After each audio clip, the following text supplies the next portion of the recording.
El estudio de esta semana es las primicias en el Antiguo Testamento. Y tenemos la lectura bíblica en Deuteronomio 26, del 1 al 3. Cuando hayas entrado en la tierra que Jehová tu Dios te da por herencia, y tomes posesión de ella y la habites, entonces tomarás de las primicias de todos los frutos que sacares de la tierra que Jehová tu Dios te da, y las pondrás en una canasta, e irás al lugar que Jehová tu Dios escogiere para hacer habitar allí su nombre. Dios bendiga su palabra. Estamos a unas pocas semanas ya para celebrar el Día de Acción de Gracias acá en Estados Unidos. Y he preparado esta miniserie de estudios o devocionales con el propósito de ofrecer una explicación bíblica sobre el tema de la gratitud y las ofrendas de acción de gracias. A menudo celebramos esta fecha, claro, con mucha alegría, comidas entre la familia, pero también es una gran oportunidad para detenernos y reflexionar profundamente en lo que la Escritura enseña acerca de dar gracias a Dios.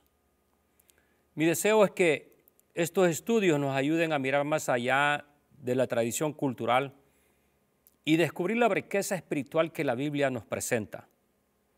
Desde las ofrendas de acción de gracias en el Antiguo Testamento, donde comenzamos hoy, por supuesto, pasando por las lecturas abundantes de la gratitud de los salmos, aún en los profetas, ¿no? Hasta llegar al cumplimiento pleno en Cristo en el Nuevo Testamento. Veremos que la acción de gracias no es un evento anual, es decir, algo que se debe celebrar nada más una vez al año, sino que debe ser una conducta, una acción continua del corazón.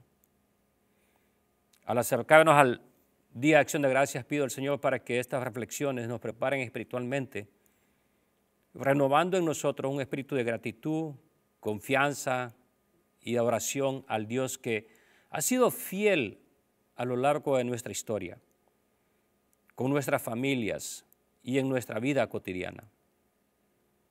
Que al comprender mejor el fundamento bíblico de la gratitud podamos celebrar este día con mayor profundidad, con corazones rendidos y con una fe más fortalecida en el Señor. En este estudio hablaremos de algunos productos agrícolas que eran nuevos para la joven nación de Israel, especialmente las frutas. Y aquí no quiero dejar pasar la oportunidad para contarles una pequeña anécdota personal. Recuerdo con mucha claridad un día de diciembre, quizás cuando tenía ahí unos 15 o 16 años. Venía caminando por la calle desde un trabajo que tenía muy cerca del centro de San Salvador, cuando vi que una cantidad de hombres estaban descargando un tráiler refrigerado. Del vehículo de este tráiler bajaban cajas blancas llenas de uvas. Y el aroma que salía de ellas era simplemente muy delicioso. Claro, yo ya había probado las uvas antes y conocía muy bien su sabor único, pero en aquel tiempo su precio era completamente inalcanzable para mí. Me quedé observando unos instantes, deseando probar aunque sean unas pocas de esas uvas, pero al final decidí seguir mi camino y tratar de olvidarme de todo eso. En este devocional vamos a hablar de aquellas cosas o productos agrícolas que en su mayoría eran algo nuevo para los israelitas. Comencemos con esta pregunta. ¿Qué eran exactamente las primicias en el Antiguo Testamento? Las primicias eran la primera parte tangible, es decir, aquello que se puede tocar de la cosecha agrícola.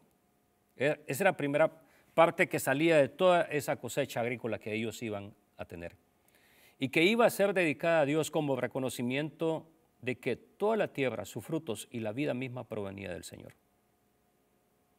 Estas ofrendas se establecen antes de que la nación de Israel, que había estado por 40 años en el desierto, ¿no?, y ya estaban a punto de entrar a la tierra prometida.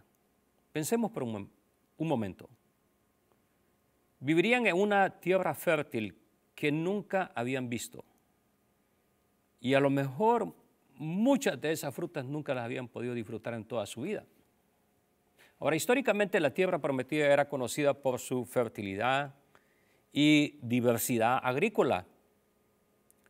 Para los israelitas que nunca habían vivido fuera del desierto, especialmente la generación nacida durante los 40 años que estuvieron en el desierto, Canaán representaba un mundo completamente nuevo.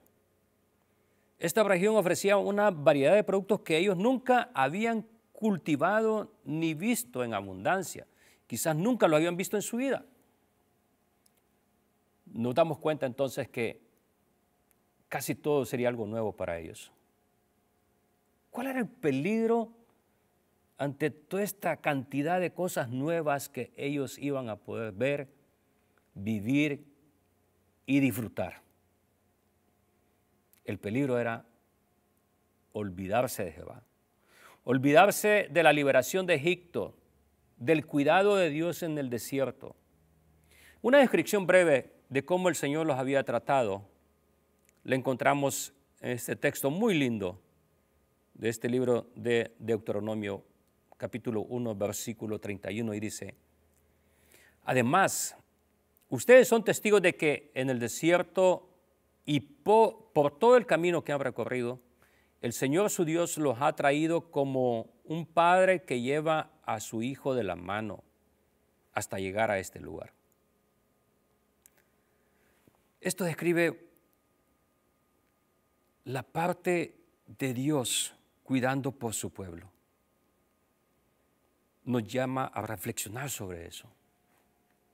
Ahora, este mismo libro de Deuteronomio que nos da esa linda descripción de Dios mismo hacia su pueblo, describe la tierra como algo abundante en trigo, en cebada, en los productos básicos para la elaboración del pan y alimentos esenciales que tendrían ellos. Aunque no, ambos cereales existían en Egipto, podemos decir, ¿no?, que es el trigo y la cebada. Pero Canaán crecían con una calidad superior debido a las lluvias estacionales, algo que no tenía el Valle del Nilo, donde ellos estaban antes. Además, la tierra era famosa por los viñedos. Las uvas y el vino eran productos distintivos de Canaán, casi desconocidos para los israelitas del desierto, quienes no tenían acceso a viñas ni a la vida agrícola que permite su cultivo. La generación que entró a la tierra solo había visto esos frutos cuando los espías trajeron un racimo gigantesco desde el valle de Escol. Otro fruto notable eran los higos. Su dulzura, su facilidad para secarse y su utilidad como alimento energético lo convertía en un producto valioso. Estaban también las granadas, fruto que era algo como exótico, rojo, lleno de semillas y tan representativo de este territorio que incluso llegó a decorarse el tabernáculo y las vestiduras de los sacerdotes con ellos. Los higos, como las granadas, eran productos ansiados. Los israelitas los recordaban cuando se quejaban en el desierto por la falta de variedad alimenticia, ¿no? Uno de los elementos más característicos también de Canaán era el olivo y su aceite. Aunque en Egipto usaban otros tipos de aceites, el aceite de oliva de Canaán tenía un valor culinario medicinal y quizás hasta ritual de gran importancia. Este sería un producto nuevo para los israelitas que habían vagado en el desierto y quienes no habían cultivado olivares. Claro, en el desierto no se dan, pero que ahí los tendrían en Canaán. La miel también abundaba en la tierra, procedente tanto de abejas como de los dátiles, ¿no? Esta fruta dulce que se encontraba en grandes cantidades y formaba parte de toda esa gran variedad que existía en Canaán. Como la Biblia lo describe, una tierra que fluye leche y miel. Para quienes habían vivido alimentándose de maná, encontrar colmenas naturales y palmeras llenas de dátiles llenas de este fruto. Esto había sido una novedad, algo completamente sorprendente, ¿no? Además de todos estos productos principales, Canaán ofrecía una amplia variedad de alimentos que los textos antiguos y los hallazgos arqueológicos confirman. Estaban las lentejas, los garbanzos, el lino para tejidos finos, cebollas, ajos, nueces, almendras y diversas hierbas aromáticas como la menta, el comino y el eneldo. Muchas de estas plantas no podían ser cultivadas en las condiciones del desierto, por lo que su abundancia en la tierra prometida representaba un cambio profundo en el estilo de vida y de la manera como este pueblo ahora iba a servir sus mesas, ¿no? Para un israelita que había vivido toda su vida en tiendas, siguiendo la nube y comiendo maná, entrar en Canaán significaba encontrar campos verdes, huertos, viñedos, olivares y algo completamente distinto. Canaán entonces no solamente era un territorio, sino una belleza agrícola, llena de sistemas de terrazas, bodegas, lagares y estructuras totalmente que ellos desconocían, ya que habían sido pastores errantes en el desierto.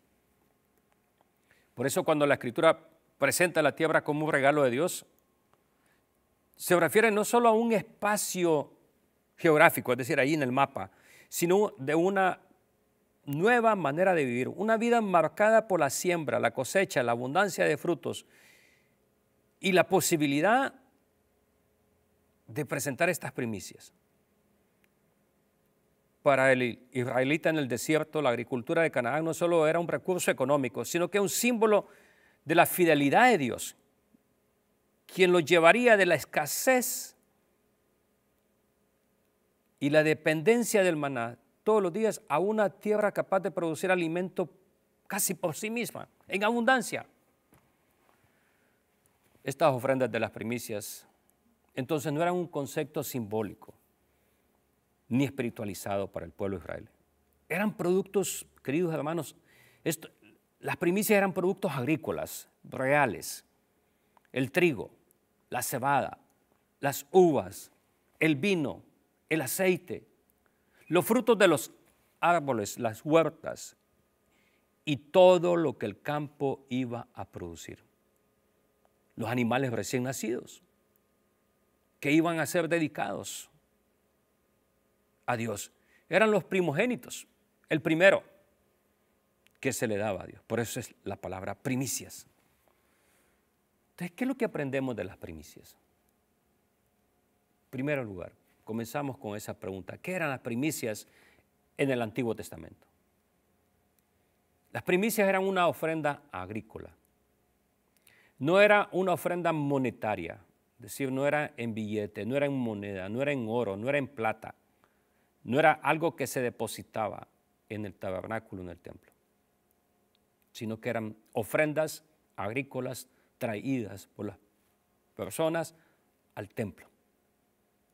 Entonces, al acercarnos al tema de la abundancia agrícola en la tierra de Canaán, resulta inevitable considerar, ¿no?, ese gran contraste que iban a experimentar la generación que había nacido y crecido en el desierto. Durante 40 años su dieta había sido aburrida quizás, monótona.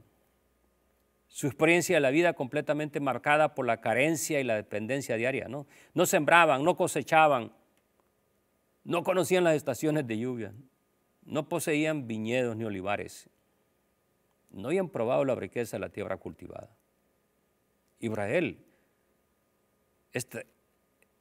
vamos a decir, esta nueva tierra en su conjunto era un pueblo que había sido formado, Israel había sido formado en el desierto y que estaba por entrar a esta nueva tierra, donde sí existía la agricultura y estaba la seguridad económica. En el desierto solo tenían el maná cada día y la certeza de que si Dios no proveía, ellos no vivirían. La entrada de Canaán lo cambiaría todo. Allí encontrarían campos fértiles, huertos frutales, viñas maduras, olivares, colmenares naturales, trigo abundante y una tierra capaz de sostenerlos de manera permanente.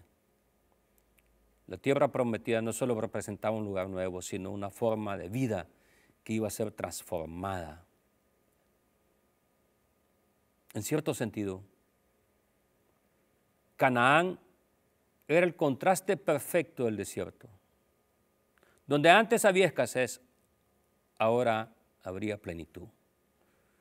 Donde antes recibían milagros diarios para poder vivir, ahora verían la bendición, pero a través del trabajo, la lluvia, la siembra y la cosecha. Que claro, todo eso venía de parte de Dios. Y en el corazón de este cambio se encontraba una pregunta que no era agrícola, sino espiritual. Ya no tiene que ver con siembras o escasez como en el desierto, sino ante esta abundancia plena, esta nación joven de Israel serían agradecidos. La ley había establecido claramente que cuando entraran en esa tierra no debían de olvidar quién les había dado aquella abundancia. Dios había ordenado las primicias no para quedarse con productos, sino para preservar el corazón de su pueblo. El acto de entregar las primicias era un recordatorio visible de que todo lo que tenían era un regalo, mis hermanos. Era una forma de decir, antes no teníamos nada, ahora lo tenemos todo. Y decirle a Dios, lo primero te pertenece a ti, Señor, porque tú nos lo diste. Entonces la pregunta seguía siendo real, ¿no? Y quizás con punta, así como una espada. ¿Se desprendería el israelita de aquello que nunca había poseído antes? O sea, antes había escasez, dependían completamente del milagro, del maná y de Dios. Pero ahora ese milagro ya no iba a ser muy visible, porque el milagro se iba a producir a través de la naturaleza y las bendiciones que Dios iba a dar naturalmente. Entonces se iban a desprender ellos de aquello que nunca habían poseído. Hay algo que le llaman la psicología de la escasez. Y esta puede producir una humildad y dependencia, pero también puede generar un profundo temor a soltar lo que se obtiene por primera vez. Déjeme explicarle un poco esto. Yo recuerdo cuando pasé quizás como un puesto de supervisor en un edificio donde llegaban muchos inmigrantes al Canadá. Y yo estaba a cargo de este edificio en las noches y había una cocina donde todos los inmigrantes iban y comían ahí en la mañana, al mediodía, en la noche. Habían 3 tiempos de comida completamente y aún algo en la noche como merienda después de la cena. Y se nos explicó algo a los que trabajábamos allí y especialmente a mí, es que mucha de la gente que no había tenido nada antes, que venía de países profundamente pobres, casi siempre tomaban algo de comida y lo introducían a sus cuartos. Sus cuartos estaban un poco alejados de la cocina central del edificio y escondían comida debajo de sus camas. ¿Por qué razón hacían eso? Porque pensaban que quizás el día de mañana no habría desayuno, no habría almuerzo, no habría otra vez cena. Tenían esa psicología de la escasez. Entonces, para un pueblo que nunca había tenido viñas, ¿no sería tentador acapararlas también? Para el que nunca había probado el aceite de oliva, ¿no sería fácil justificar guardarlo todo por si acaso? ¿Podría un corazón formado en el desierto aprender a ser generoso en la abundancia, de veras? La historia bíblica muestra que la abundancia de Canaán, aunque era una bendición, también se convertiría en una prueba. Dios les advierte repetidamente, especialmente en Deuteronomio 6 y capítulo 8, que el peligro más grande no sería la escasez, sino la prosperidad. La escasez hace clamar a la persona, a Dios, lo busca. Pero la abundancia, mis queridos hermanos, puede llegar a ser que nos olvidemos de Dios. El corazón humano, si no es vigilado, tiende a atribuirse el mérito que le corresponde únicamente a Dios. Dios les dijo que serían tentados a decir, mi poder y la fuerza de mi mano me han traído esta riqueza. Y por eso mismo estableció esta acción de ofrenda de las primicias, para enseñarles a llevar, a rendir lo primero de toda la producción que obtendrían. Es decir, rendir el corazón completamente entero primero. Entonces la pregunta aquí, mis hermanos, es por lo tanto, y no solamente para el Israel de ese tiempo, sino que llega directamente a nosotros. Dios nos da, y abundantemente, pero ¿qué hacer el ser humano con lo que recibe? ¿Qué hacemos con lo que recibimos?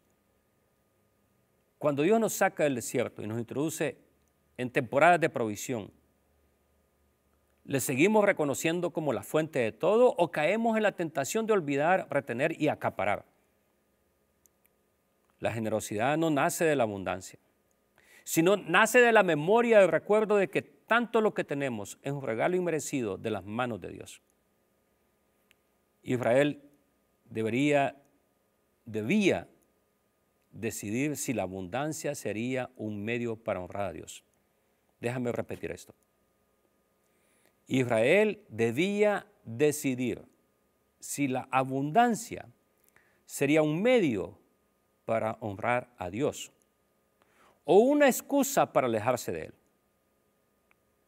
Esa misma decisión permanece vigente para cada creyente hoy en día. La tierra prometida sigue siendo en cada época una prueba del corazón.